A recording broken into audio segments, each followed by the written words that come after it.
comprenez-vous que, apparemment, la Chine ou la Russie, qui ne sont pas des régimes démocratiques, eux, arrivent à progresser en Afrique? Mais parce qu'ils ne viennent pas avec cette approche-là. Ils ne viennent pas avec cette arrogance, cette façon de donner des leçons qui est frustrante, en fait. Vous voulez dire que les Chinois ou les Russes se comportent mieux que nous, occidentaux, actuellement, selon vous? Mais bien sûr. La Russie, vous avez condamné l'invasion de l'Ukraine par la Russie, mais vous revendiquez la liberté de traiter toujours avec la Russie, n'est-ce pas? Bien sûr, bien sûr. Aujourd'hui, en France, on a condamné Israël pour certains de ses actes à Gaza. Est-ce que ça a empêché la France de garder ses relations avec Israël? Pourquoi est-ce que quand ça arrive aux Africains, on veut les juger? On n'a pas à nous juger. Nous avons le droit d'avoir les amis que nous voulons. Et nous sommes amis à tous ceux qui veulent être nos amis. Qui ramassera le plus la mise en Afrique entre la Chine, la Russie, les islamistes? La Chine et la Russie, eux, ce sont des partenaires et qui viennent par la grande porte. Donc je pense que c'est eux qui rafleront plus la mise. Le fait que ce soit au détriment des démocraties ne vous gêne pas? Que ce soit des régimes autoritaires? C'est quoi la démocratie? Alors il y a une différence. Quand on vit dans une démocratie ou dans une dictature, je vous assure qu'il y a une grande C'est différence. vrai que, permettez-moi d'inverser un peu les rôles, c'est quoi la démocratie? Je me suis rendu en Chine au mois de mai dernier, de l'année passée, et donc j'ai vu des Chinois à qui j'ai parlé en aparté, qui m'ont dit qu'ils étaient heureux de vivre dans leur pays et dans le système dans lequel ils sont. Qui suis-je pour aller juger ce système et dire qu'il n'est pas démocratique? C'est malheureux, ils sont déportés, arrêtés, torturés. Voilà, voyez-vous ça? Non, je ne sais pas, sincèrement. Oui, Tiananmen, mais c'est une manifestation comme toute autre. Il y en a eu ici. N'y a-t-il pas eu de manifestations à Paris qui ont causé des morts? Je vous ai dit, moi je me méfie aujourd'hui des médias parce qu'on peut faire dire tout ce qu'on veut aux médias tant qu'on a les moyens. Donc moi je regarde les choses avec mes yeux, pas avec les yeux des autres. Et le lien que vous maintenez avec la Russie, on va voir ce qui se passe lors du débarquement ici en France, si les Russes viennent, qui vient, etc. Pour vous, est-ce que Vladimir Poutine peut rester pleinement dans le jeu international comme tout président? Pourquoi pas? Qui suis-je moi pour dire que Vladimir Poutine n'a pas le droit d'y être? C'est ça ce qu'on après l'agression de l'Ukraine. C'est ça qu'on vous reproche. Mais pourquoi vous ne le faites pas en Afrique? Pourquoi vous ne dites pas que Kagame ne soit plus président au Rwanda? Parce qu'il massacre des Congolais. Lui, au moins, c'est prouvé. Mais faites la même chose et on sera quitte. Comprenez-moi. Je suis en train de vous expliquer ici que ce que nous reprochons souvent aux Occidentaux, nos amis occidentaux en Afrique, c'est la condescendance, c'est ce deux poids deux mesures. Quand la faute est commise en Occident, c'est normal, c'est juste un impair. Mais quand elle est commise en Afrique, c'est culturel, c'est comme ça qu'ils sont les Africains, il faut leur taper dessus. C'est ça la différence.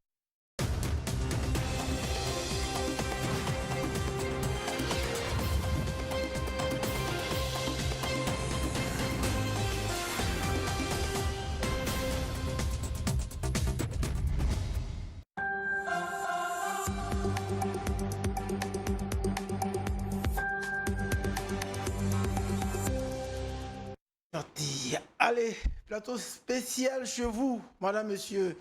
Bienvenue à ce nouveau numéro. Un numéro où nous allons encore une fois échanger autour de l'actualité en République démocratique du Congo. Conflit à l'UDPS. On en parle encore ce matin. Que la trêve violée à l'Est, oui, la trêve sollicitée pour ouvrir un couloir humanitaire afin de venir en soutien aux déplacés de guerre, à la population de l'Est qui est meurtrie. Mais le Rwanda et ses supplétifs, le M23, viole encore. Alors que, on le sait tous, oui, il a été mis sur la place publique l'information selon laquelle le Rwanda a plus de 4000 militaires en République démocratique du Congo. C'est les experts des Nations Unies qui ont mis sur la place publique, on va dire, cette enquête. Entre-temps, nous avons tous suivi Nanga, oui, Nanga, qui fait partie de ceux qui sont en train de meurtrir la République démocratique du Congo, a pris la parole dans une église catholique. L'Église catholique parle d'un incident regrettable. Quel est le point de vue de notre invité? Puis nous allons quand même nous poser la question de savoir comment se fait-il que durant 3 ans, les administrés de l'hôtel de ville n'aient pas perçu leur salaire. Comment ça peut arriver ainsi? On en parle sur ce plateau avec Monsieur Patrick Mpiana Mukinaï, je n'ai pas oublié. Lui, il est secrétaire fédéral en charge d'études et planification de l'UDPS Tshisekedi. Patrick Mpiana Mukinaï, bienvenue. Merci, monsieur le journaliste, Edi Kaniki, de nous avoir invités pour que nous puissions partager l'information du moment, surtout que je suis de l'Union pour la démocratie et le progrès social Tshisekedi. Notre permanence est à la commune de Limete, et raison pour laquelle, outre les autres informations, il y a aussi possibilité de parler UDPS. Oui, naturellement. Comment ferait-on pour ne pas parler UDPS? Aussi vrai que vraiment les conflits au sein de ces partis fait l'unanimité dans tout le média, surtout particulièrement les réseaux sociaux. Alors, avant d'entrer dans les détails, je voudrais quand même que vous puissiez nous résumer ce qui se passe réellement au sein du parti politique dans lequel vous faites partie. Bon, je crois que depuis un certain moment, je partirai d'abord ce qui s'est passé cette année. Le 12 février, au niveau de la base, moi je suis de la fédération, on a été invité par les membres de la fédération de Lukunga au niveau de Willery et au niveau des sièges de Willery. Arrivé sur place, on a vu sectionnaires, cellulaires et fédéraux en train de se réunir pour voir comment soutenir la hiérarchie du parti pour que nous puissions éviter à la longue tout ce qui se produit maintenant. Et, comment soutenir la hiérarchie du la parti? hiérarchie du parti, c'est-à-dire l'exécutif national qui, au fait, est représenté par le secrétaire général, Augustin Kabuya Chilumba. Et avec les amis de Lukunga, on a associé la FUNA et on a associé aussi la fédération de la Tchangou. Et on a établi un document titré comme étant une aide-mémoire qu'on a soumis à l'attention de monsieur le secrétaire général. Et le 12 février que ce document a été signé et on a terminé à signer le 15 février, le jour où on célébrait l'anniversaire du parti à la cathédrale Notre-Dame. Et on a remis aux collègues que j'étais le nom pour remettre à la hiérarchie du parti. Déjà, cette note prévoyait, cette aide-mémoire, anticipait déjà ce que nous vivons aujourd'hui. Alors, et par la suite, on a vécu que le secrétaire général du parti a lancé le projet sur les ambitions. Et on a cru à ces projets et pratiquement 10 000 personnes ont souscrit à ces projets. Et dès le départ déjà, nous, au niveau de la Fédération des Bourama, j'avais constaté qu'on exigeait à chaque membre qui postulait à ces projets de donner 90 000 francs sous prétexte qu'il s'agissait des cotisations au préalable pour les 5 années à venir. Vous dites on? Oui.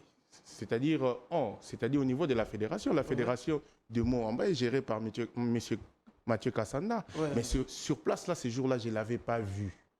J'ai trouvé 2 secrétaires fédéraux et je dis que dans un processus d'emploi, ce n'est pas bien de demander l'argent. Parce que les gens auprès de qui vous demandez l'argent, si et seulement si vous allez leur donner du boulot, soyez patients, ils vont commencer à cotiser. S'ils n'avaient pas cotisé le mandat passé, je pense que c'était un déficit managérial. Donc c'était à vous d'organiser et d'être aussi transparent par rapport aux cotisations. Et par la suite, cette histoire a évolué. Et de l'autre côté, au niveau des membres qui sont supérieurs à nous, entre autres le docteur Eteni Longondo, il lui aussi était dans ces démarches. Fonction, lui? Non, c'était un ancien secrétaire général adjoint. Étant donné un ancien secrétaire général adjoint, un ancien ministre, il est d'office membre de la Convention démocratique du parti, selon les textes. Donc, c'est-à-dire qu'il est au cadre du parti. Donc, il a quand même un mot à dire lorsque les activités du parti ne marchent pas. Il a un mot à dire au sein de, on va dire, j'allais dire l'institution auquel il appartient. Effectivement, je crois. Non, pas même dans la convention est supérieure. Oui, mais c'est ce que j'ai dit. Non, non, c'est ce que j'ai Il a dit. un mot à dire, c'est vrai, on n'en convient pas, mais il n'a pas un mot à dire en milieu public. S'il a à dire en tant qu'au cadre du parti, il devrait le dire au sein de l'institution auquel il appartient. Quand est-ce que le public intervient dans ces débats? C'est parce que, entre autres, le principe administratif ne sont pas respectés. Non, mais Patrick Piana, s'il vous Oui. plaît, vous n'avez pas répondu à ma préoccupation. Oui. Moi, je ne parle pas du public, je parle du haut cadre. Vous avez parlé des textes du parti, le haut cadre, dans quelle mesure peut-il dire un mot sur le parti? Est-ce en public ou au sein de l'institution auquel Non, il appartient? d'abord au sein de l'institution. Voilà. Même si vous avez suivi sa démarche, même ses explications, il a commencé au sein. Il a d'abord fait un document synalagmatique, Ouais. c'est-à-dire entre lui et la personne concernée, entre lui et l'institution concernée, si nous supposons que nous sommes dans un cadre où le secrétariat général est une institution. D'abord, c'est à ce niveau-là. Tout à fait. Et toutes les tractations faites, c'était un boycott, en fait. Et par la suite, il a eu le courage d'aller déposer, de suivre maintenant la logique administrative pour déposer le courrier. Et par la suite, vous connaissez, les documents fuités. Et lorsque ça fuitait, ça produit ce que ça produit. Or, dans un premier temps, lorsque nous sommes passés dans les différentes chaînes de télévision, nous avions dit que c'était le moment de mettre à côté les égos pour qu'ensemble, au niveau du top management, au niveau stratégique du parti, pour que les gens se mettent ensemble pour essayer de résoudre ces problèmes. Mais j'ai vu les gens réagir comme des émotifs primaires, passer à la télé, commencer à vilipender les uns les autres, commencer à se dire n'importe quoi, alors que ce n'était pas intéressant. C'était pas intéressant. Alors que lorsqu'on va creuser, on risque maintenant de soulever à la place publique que la jupe que nous portons, c'est sans sous-vêtement en fait. C'est ce qui est déjà arrivé d'ailleurs. C'est ce qui est arrivé. Ouais. Alors, et le dossier maintenant est au niveau de la place publique et par la suite, il y a eu une réunion des secrétaires nationaux qui ont fini par étaler un différents document griefs, on va dire. et une déclaration liée au retrait de confiance au secrétaire général. Le secrétaire national, vous dites, c'est le 33 dont on a parlé. Les 33. Oui. Il me semble que la liste a évolué. Le nombre a évolué. Il me semble que le nombre a évolué. D'ailleurs, j'ai vu un secrétaire national qui a fait une vidéo pour dire qu'on a tenté de les corrompre. Et il a cité même les gens qui étaient censés le corrompre. Et par la suite, il a demeuré selon la logique du 2 juillet parce qu'il a dit qu'il est un des parrains de cette révolution. Donc, disons-les, les choses ne vont pas bien au sein de la famille. Mais ce qu'il faut retenir est que l'UDPS, Union pour la démocratie et le progrès social, c'est vraiment une démocratie plurielle. Et chez nous, il y a toujours des chocs pareils. Ok, Et sur base donc de ces on ne doit pas logiquement être surpris, hein, étant donné que vous prenez la démocratie, on peut mettre ce qui ne va pas là, ou on va dire ces chocs dans le contexte des démocraties, vous estimez? Non, ce qu'il faut circonscrire aussi, il faut analyser d'abord les cycles de vie de l'UDPS. Vous comprenez? Nous sommes partis de 1982 et aujourd'hui, on est en 2024. Donc, ça fait pratiquement 42 ans. Alors, à 42 ans, ce que je sais en management ou en finance, une entreprise qui aurait fait 25 ans, cette entreprise-là aura du mal à disparaître. Parce qu'il y a des générations et des générations qui naissent. se reconnaissent, voilà. Dans les top of mind des Congolais, il y a déjà un travail de notoriété. Alors, le plus important maintenant, comment perçoit la population par rapport à cette notoriété? Est-ce qu'elle est positive ou négative? Alors, si vous prenez toutes les analyses stratégiques, marketing ou des finances pour analyser comment évolue l'UDPS, vous verrez que de 1982 jusqu'à pratiquement à 2014, c'était l'expansion. C'est-à-dire que l'UDPS vendait un projet qui s'est résumé en termes que nous citons tous les jours, le peuple d'abord. Et le peuple d'abord, c'est une idéologie de gauche. C'est-à-dire, c'est de la social-démocratie.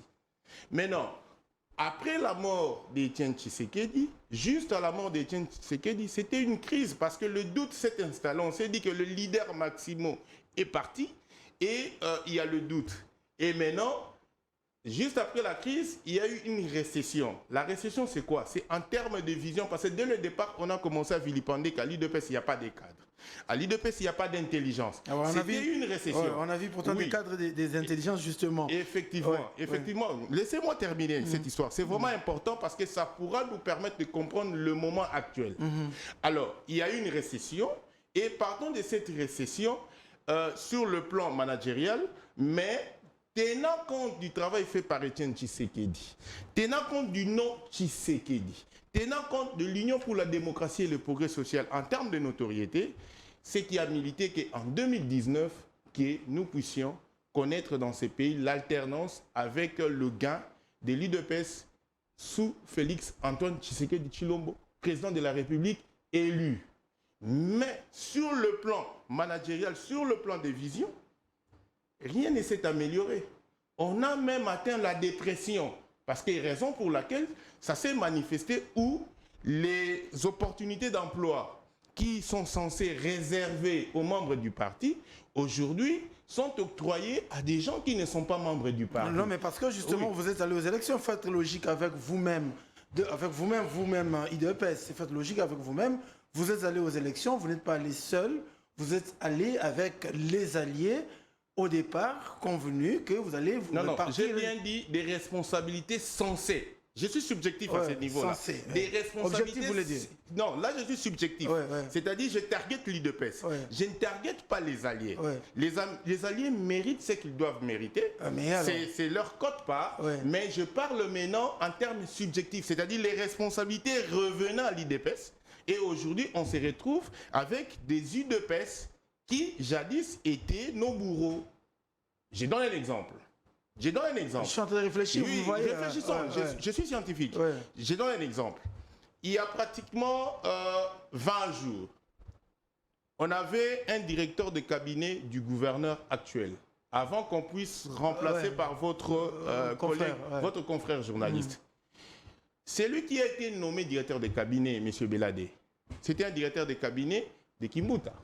Souvenez-vous, en 2011, le 28 novembre 2011, Papa Etienne Tshisekedi revenait de Matadi.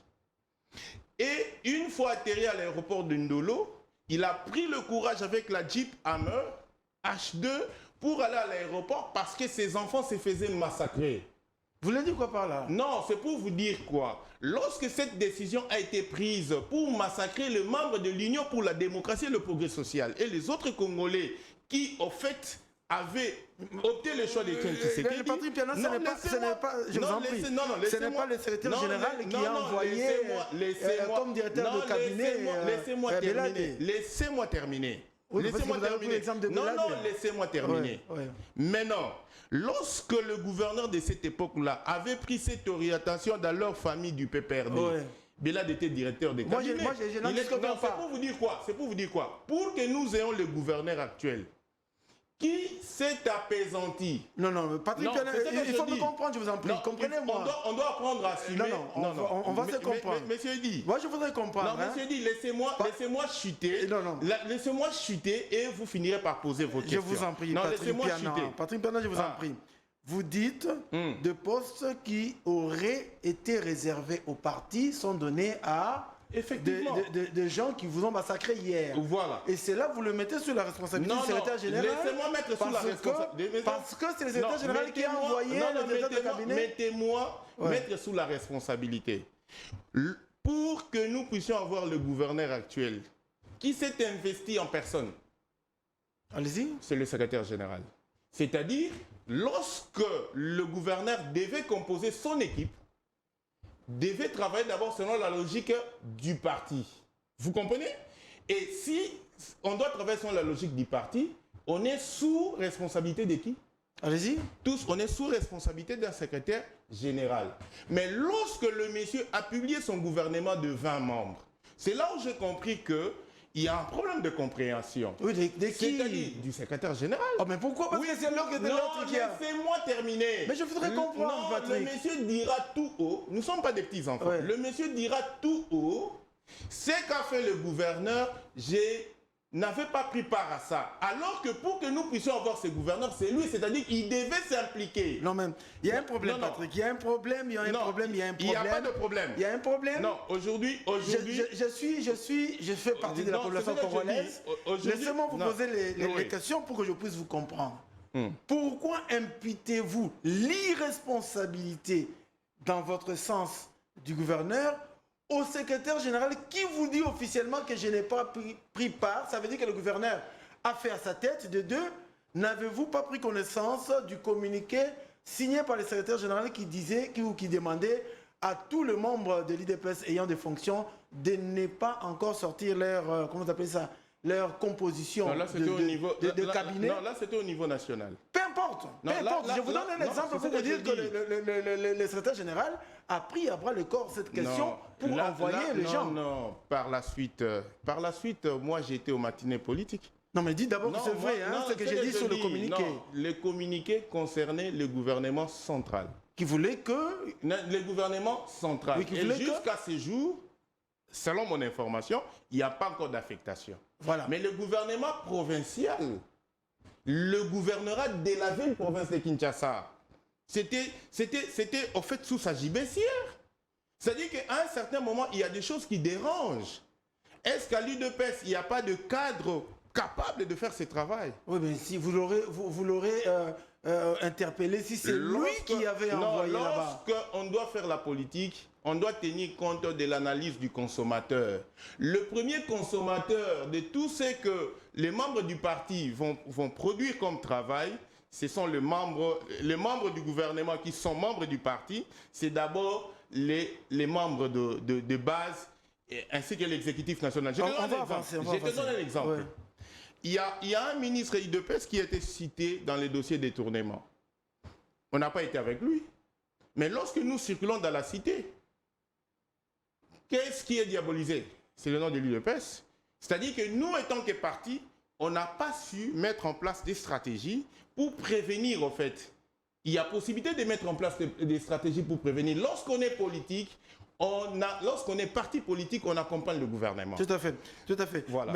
Mais justement, Augustin Kabouya que vous reprochez aujourd'hui, c'est le Augustin Kabouya qui a fait élire un président de la République UDPS. C'est l'Augustin Kabouya qui a la majorité à l'Assemblée nationale, au Sénat, ainsi que dans les institutions provinciales. C'est l'Augustin Kabouya qui a dirigé pratiquement le directoire, je ne sais plus comment on l'appelle, le directoire de l'Union sacrée, qui a géré les ambitions les uns des uns et des autres. C'est ces Augustin Kabouya-là qui a amené l'UDPS aujourd'hui à la tête de toutes les institutions de la République. Aujourd'hui, vous le reprochez juste parce que le combattant n'a pas un certain emploi, vous dites? Tu veux qu'on puisse analyser cette majorité? Mais c'est pas faux ce que je dis. En 2018, nous sommes partis aux élections sans les partis mosaïques. Ça va? On a été pratiquement dans les 42 députés. Ça va? Et cette fois-ci, nous sommes partis avec le parti mosaïque, avec tous les moyens possibles, parce qu'on a on a placé les gens par-ci par-là. Cela suppose que le parti doit avoir assez de moyens pour placer les candidats dans tous les niveaux. Ça va? Et on a créé plus ou moins 10 partis mosaïques. Oui, non, laissez-moi vous êtes dans le parti mosaïque, moi je parle de l'IDPS. Je te donne un exemple. Aujourd'hui, IDPS a combien? À 75 députés. Ok, c'est une avancée. Non, ce n'est pas une avancée, parce que lorsqu'on avait 42, on n'avait pas assez de moyens qu'est maintenant. Oh là là. Si vous prenez 75, laissez-moi, Patrick Piana. Les Congolais ne votent pas de moyens, les Congolais votent des individus. Monsieur dit, je vous en prie. Pour battre campagne, il faut avoir les moyens. Oui. Lorsqu'on a 75 députés, divisons par 500, ça fait combien? Ça fait 15%. C'est-à-dire, nous, IDPS, dans les 73,6% que Félix-Antoine Tshisekedi, président de la République, a obtenu comme résultat proclamé par la Cour constitutionnelle, notre part à nous, IDPS, c'est 15%. Donc ça signifie que si vous prenez 73,6%, moins 15%, ce n'est pas nous. C'est-à-dire cette majorité me semble être explosive. Non, c'est ça que je dis, ça me semble être explosif. C'est-à-dire qu'on devait faire un travail. Si on tient compte de nos partis mosaïques, on est pratiquement 150 députés. Si vous prenez 150 députés divisé par 500, multiplié par 100, on est à 30%. C'est-à-dire UDPS plus parti Mosaïque, ça fait 30%. Si vous les comparez à 73,6%, c'est-à-dire que 43,6%, ce n'est pas notre effort, c'est l'effort des autres. C'est ça qu'il faut retenir, c'est l'effort des autres. Moi, je suis d'accord avec vous. Non, c'est mais ce que je dis. C'est le progrès constaté le progrès en termes de coefficient d'élasticité. Je suis spécialiste des chiffres. Je te dis que ces progrès-là, c'est moins que proportionnel par rapport aux moyens mis en place. Les moyens mis en place par rapport à la campagne électorale, par rapport à 2018, on n'a pas fait un exploit intéressant. Et aujourd'hui, laisse-moi te dire une chose. D'ailleurs, ce qui justifie ma thèse, c'est quoi? Lorsqu'on était en 2018, le nom de l'UDPS était haut. Était haut. Ça veut dire quoi? Non, laissez-moi je voudrais comprendre. Laissez-moi vous expliquer, je suis scientifique. Le nom de l'UDPS était là.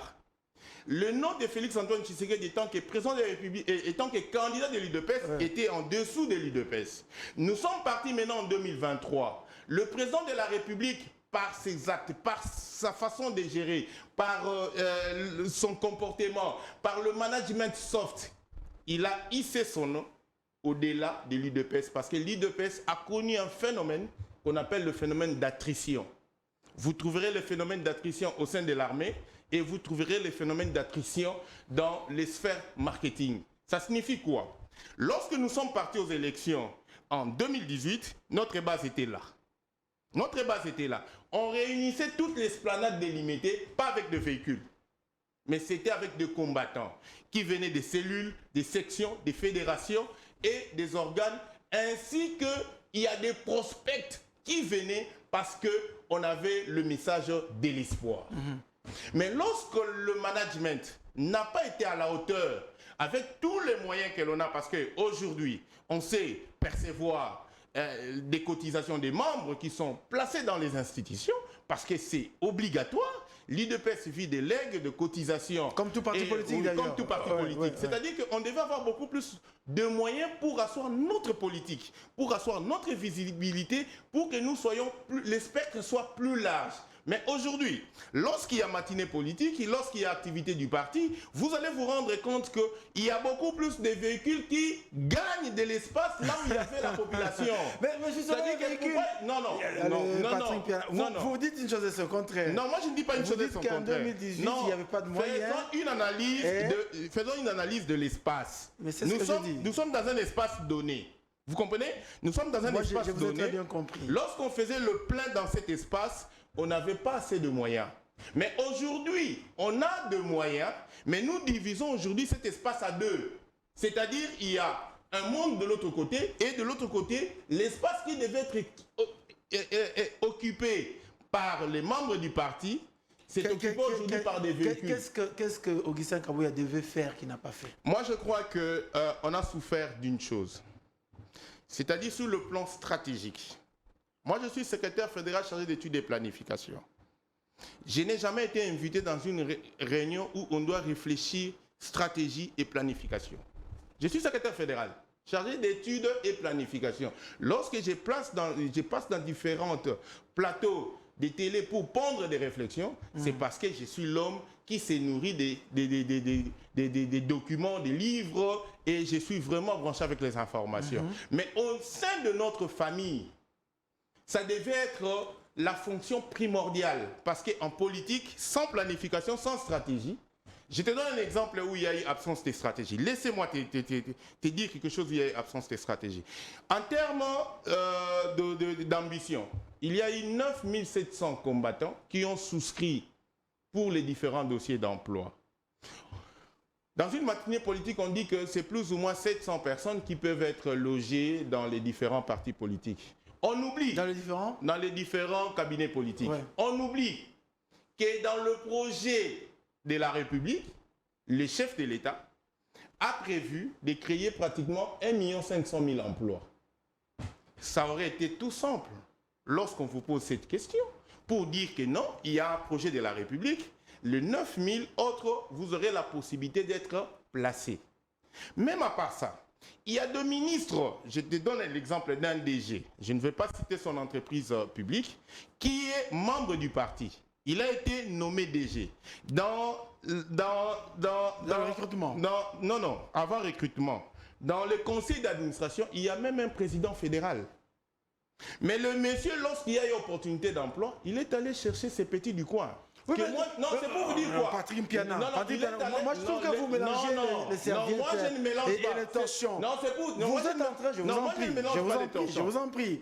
Vous mélangez les torchons et les serviettes, j'ai l'impression. Non, non. Parce que vous êtes en train de fustiger le comportement de membres de l'IDPS, mais que vous rapportez sur le dos du secrétaire général de l'IDPS. Non, non. Qui font, Alors qu'il existe, je vous en prie Patrick Piana, je vous en prie Patrick Piana, alors qu'il existe une entité de discipline au sein de ces partis qui devait se charger de les interpeller, et non le secrétaire général. Là maintenant, vous, qui est le coach? Oui, mais est-ce qu'il existe, une entité de discipline? Comment vous l'appelez chez vous encore? Qui est le coach? L'entité de discipline, comment vous l'appelez? Si vous avez, dans la convention démocratique du parti... Répondez à ma préoccupation. Dans la convention démocratique du parti, oui, il y a l'entité de discipline là-dedans. Ok, alors, je dis. cette entité de discipline qui devait s'occuper de ces cas pareils ne le fait pas. Non. Vous mettez ça sur le dos du secrétaire général. Moi, je suis chef d'entreprise. J'ai géré Hightech Cerveau, ça fait pratiquement plus de 15 ans. Vous comprenez? Et je n'ai pas tort parce que je dis que c'est l'entité qui doit s'occuper. S'il faut gérer l'IDPS, il faut les gérer comme étant une entreprise. Lorsqu'on met des KPIs, il faut avoir aussi, il y a un département des organisations. Dans le département des organisations, il y a les renseignements. Il faut savoir, il faut bien dialoguer avec tous ces gens à qui nous donnons confiance. Ils ne sont pas venus, ils n'ont pas occupé des responsabilités pour le compte de l'IDPS, rien que pour eux et pour leur famille. Au dépend de tous ces gens-là qui viennent, s'il y a un problème aujourd'hui, c'est tous ces gens-là qui se mettent sur la rue pour réclamer, pour que nous puissions balancer la majorité. C'est entre autres les combattants. Et aujourd'hui, lorsque vous bénéficiez, les combattants n'ont pas droit au chapitre. C'est ce que vous dites là aujourd'hui. Au niveau de la hiérarchie du parti, comment sous PPRD, au niveau de la hiérarchie de leur parti, les combattants étaient placés. Oh là là. Vous prenez un très mauvais exemple de parti, attention. Non, c'est ce que je dis. Cet exemple n'a pas été donné par moi, par le secrétaire général. C'était un mauvais exemple justement de dire que les autres ont placé, vous le savez comme moi, que dans les entreprises publiques, ce n'est pas seulement le membre du parti qui doit... Non, c'est ce que je dis. S'il y a opportunité, s'il y a opportunité même des recrutements. L'opportunité n'est pas opportunité IDPS. Nous sommes dans la social-démocratie. Le parti politique doit avoir la possibilité de s'informer. Lorsqu'il y a des informations, vous mettez l'information auprès de membres. Je vous en prie, Patrick. Est-ce que l'opportunité est l'opportunité des jeunes Congolais ou l'opportunité du parti UDPS? Laisse-moi te dire, les membres du parti UDPS, jeunes Congolais soient-ils membres du parti UDPS, ils font partie de ce grand ensemble-là. Donc l'opportunité, c'est pour le Congolais, plus d'une manière générale. C'est pour tous les Congolais, mais voilà, donc ne dites pas qu'il est allé chercher les membres. Est-ce que vous savez que... Non, moi je n'ai pas dit d'aller chercher les membres. Si tous ces gens-là qui sont focus aux activités du parti, c'est le parti qui, entre autres, dans le coaching des activités, doit commencer à les réveiller et les orienter. Alors, ça c'est possible. Il y a certains responsables du parti qui disent justement, après leur réunion, que le profondeur d'Augustin Kabouya, comme, qu'est-ce que je disais, ce sont des gens qui ne faisaient plus partie du parti, qui ne faisaient plus partie du parti IDPS. C'est faux, c'est du Vous avez par exemple Etienne Longondo, qu'on n'a plus vu au sein du parti.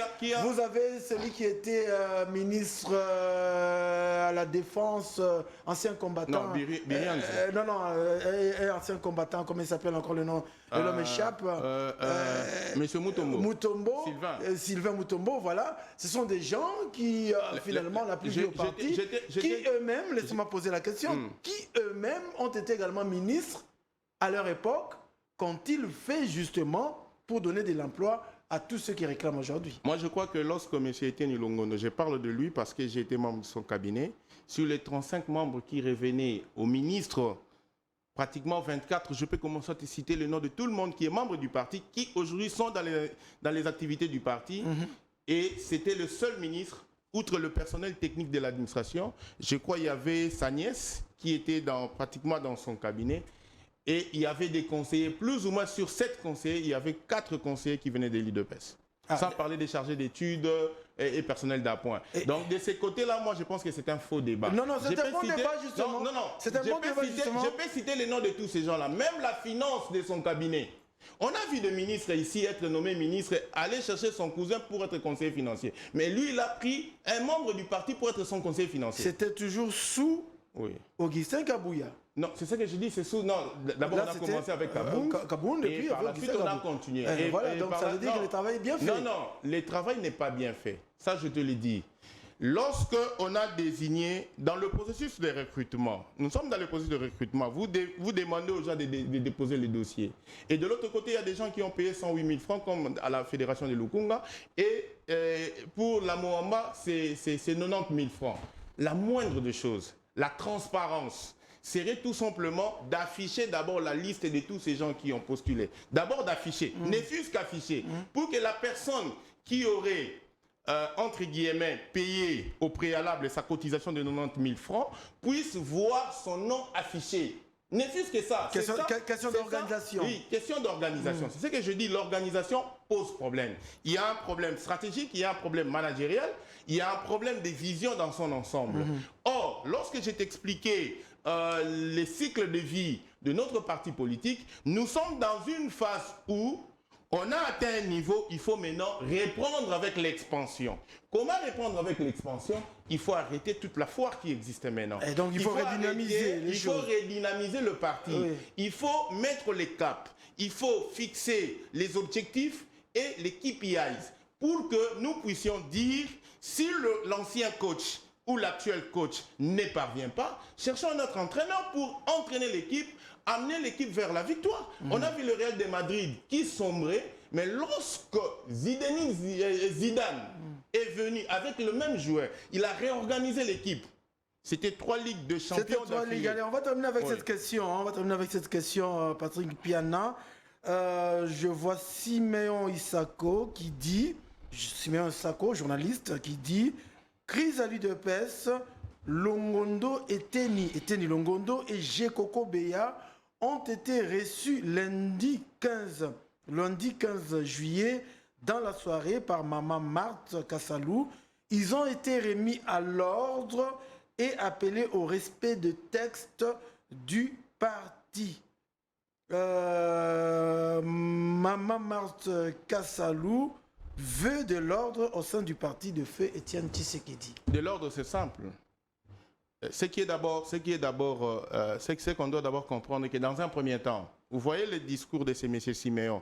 Moi aussi, en ouvrant mon téléphone, je peux te faire lire aussi d'autres discours, par exemple de Yves Bouya, qui est ton collègue aussi journaliste. L'autre là est journaliste aussi. Ça dit autre chose. Mais dans tout ça, moi, je ne suis pas là. Ouais. Le plus important, si Maman Marthe, qui est cofondatrice du parti, voudra qu'on puisse remettre de l'ordre, je crois qu'il y a un problème. Elle appelle au respect de textes. Non, le respect des textes est que l'actuel secrétaire général a été installé par la Convention démocratique du parti. C'est cette Convention démocratique du parti, par le parallélisme de forme, qui doit statuer.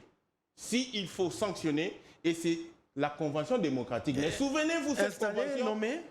Mais il a été nommé il a été installé par la Convention démocratique du parti avec Papa Wakwenda. Et lui-même a fait arrêter même Papa Wakwenda. Vous comprenez? Alors que la Convention démocratique du parti est au-dessus de tout. Donc, c'est-à-dire que l'organe des disciplines de la Convention démocratique du parti c'est déjà saisi du dossier. Tout à fait. Ils sont en train d'analyser les dossiers. Il faudra qu'à ce niveau-là, c'est ce que je dis, par la théorie de l'acte contraire, le parallélisme de forme, il faudra que cette Convention démocratique du parti puisse statuer et finaliser cette histoire pour que nous puissions reprendre nos activités sans difficulté, parce qu'aujourd'hui, bon, ce matin, je suis passé par là, je n'ai vu qu'une Jeep de la police, mais avant-hier, il y avait une panoplie de policiers. Pensez-vous qu'il faudrait que le président intervienne également? Enfin, le président qui est, on va dire comme ça, l'autorité morale, hein, si on peut l'appeler comme ça, de ces partis. Lorsque je suis passé entre grands garçons, vous pouvez trouver la solution par vous-même. Lorsque je suis passé dans d'autres plateaux de télé, j'ai dit facilement, attends en auto. Papa a intervenu. C'est-à-dire que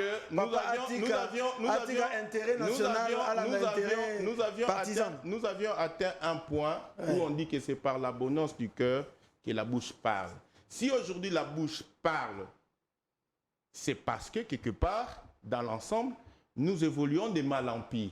Nous évoluons de mal en pis, non pas parce qu'on a aujourd'hui 75 députés, mais nous évoluons de mal en pis parce que notre perception vis-à-vis de la population, la cote n'est pas bonne. Et moi, étant que chargé d'études et planification, selon moi, il fallait déjà mettre en profit deux entités. Une entité pour faire l'audit des comptes, parce que je ne suis pas sûr que les finances du parti sont bien gérées, partant déjà de ma fédération. Il y a l'obscurantisme dans la gestion de fonds du parti. Et deuxièmement, mettre à profit une agence de marketing pour l'analyser, faire l'analyse des notoriétés, savoir nous sommes à quel niveau et quels sont les indicateurs clés des succès que nous pouvons activer pour essayer d'améliorer l'image du parti qui est ternie.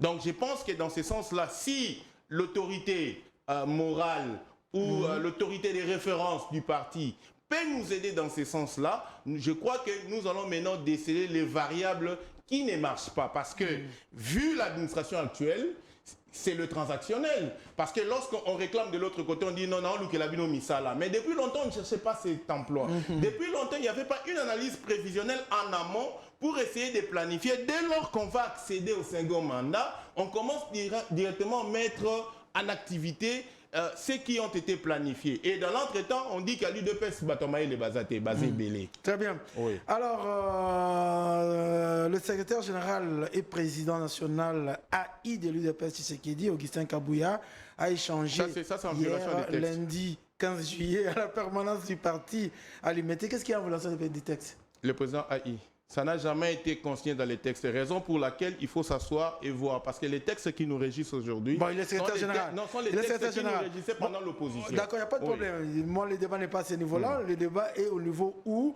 il a réuni à la permanence du parti à l'Imité des fédéraux venus de l'intérieur du pays. Dans son speech de circonstances, Augustin Kabouya Chilumba, c'est ça, hein? Augustin Kabouya Chilumba a rappelé à son auditoire le rôle important que jouent les fédéraux pour l'avancement du parti. N'oubliez pas, dit-il, que la fondation du parti repose sur vos épaules. Laisse-moi te dire une chose qui va te faire mal. Laisse-moi te dire une chose qui va te faire mal.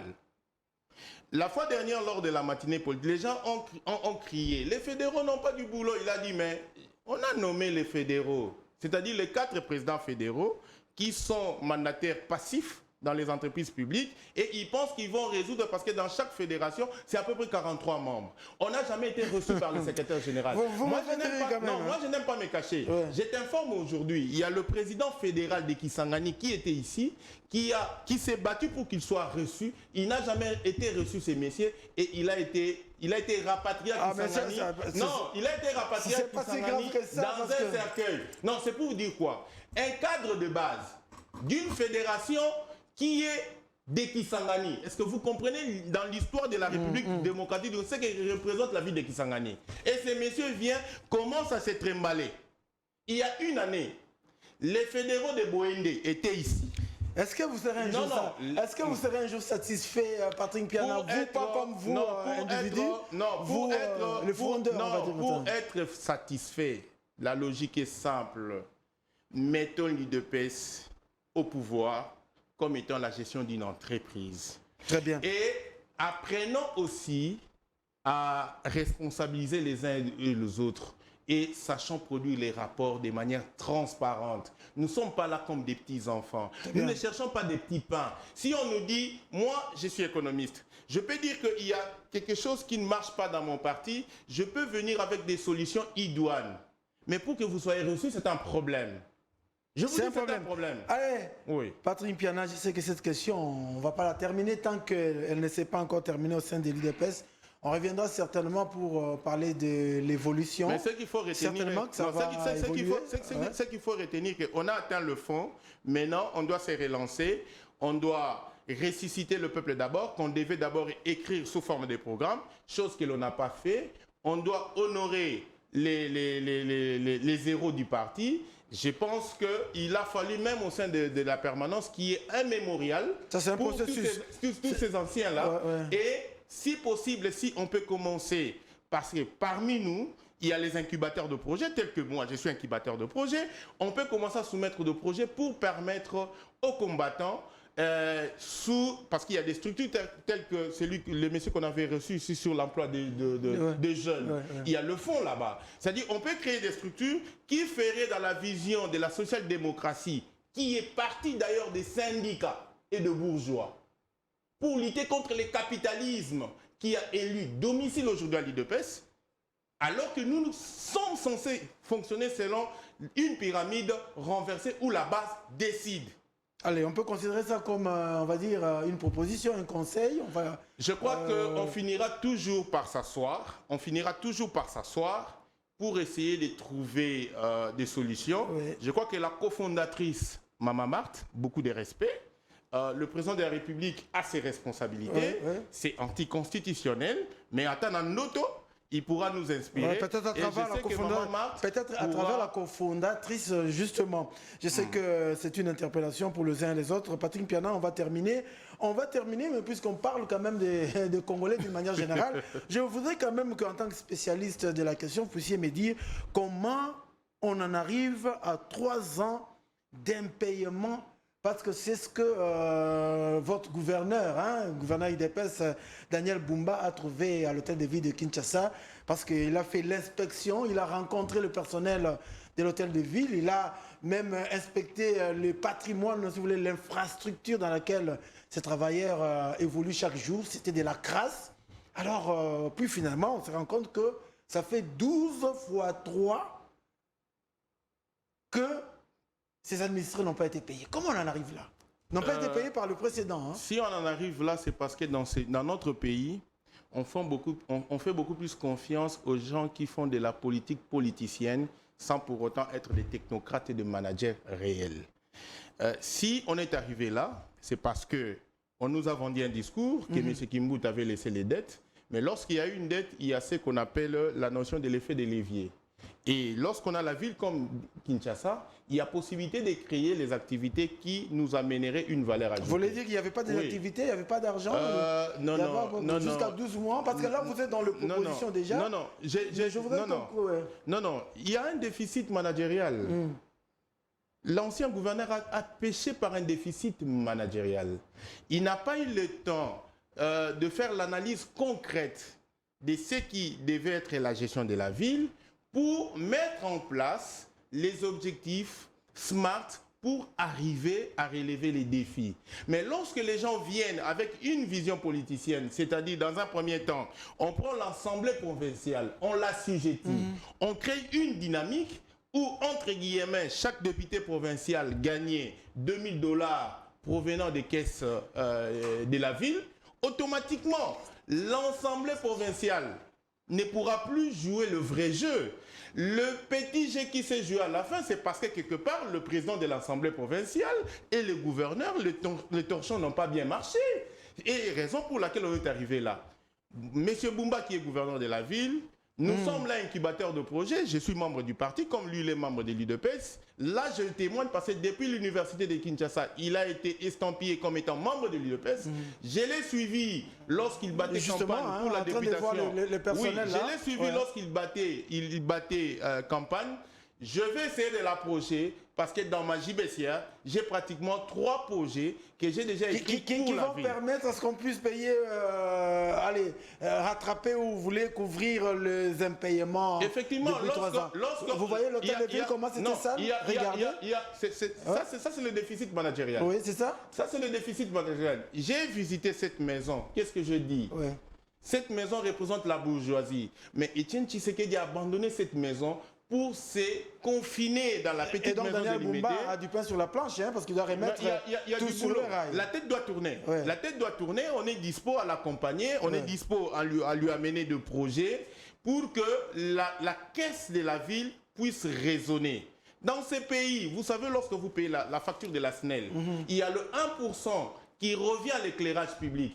Mais lorsqu'il fallait payer Samba Bachili, on n'a pas parlé de ces 1%. Bon, en tout cas, Daniel Bumba dit Kinshasa et Kobonga.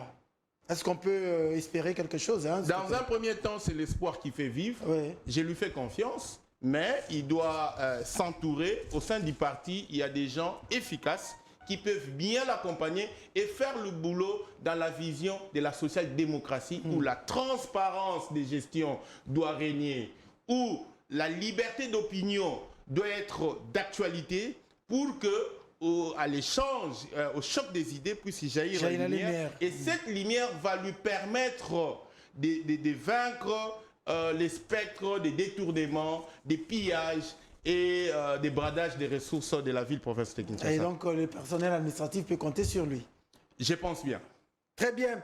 Allez, Patrick Piana Moukinaï, ça n'a pas été facile, hein, cet échange. Aujourd'hui, on a toujours été habituellement gentils l'un et l'autre. Aujourd'hui, je pense que c'était quand même serré. Non, ça devait être serré, vous savez. C'est en 82 que moi je connais le nom IDPS. Moi, j'ai passé au devant de cette parcelle pour dire que mon père a été arrêté ici, là où il y a L'Institut géographique. L'Institut géographique, c'était à l'époque Sénéry. Et à chaque fois qu'il était arrêté, je disais que c'est ici. Très et bien. mon grand-père s'est retrouvé dans la même cellule que mon père. Là, il fallait faire tous les besoins. Grâce à la participation du directeur Samatou, que mon père a été logé dans, dans la même cellule que Papa Kibasa Maliba et Ngalula Pandajila. Donc, on ne peut pas accepter ce qui se passe maintenant en termes de bradage du nom de l'UDPS, parce que ça, c'est le patrimoine national. Allez, Patrick Piana, merci, Moukinaï. J'aime rappeler que vous êtes secrétaire fédéral en charge d'études et planification de l'UDPS Tshisekedi. Tout le plaisir était pour moi de te recevoir. C'est moi qui vous remercie. Très bien. Allez, point final pour aujourd'hui. Prochain rendez-vous lundi en direct 10h. D'ici là, restez bénis du programme de Univers Télévision. À bientôt.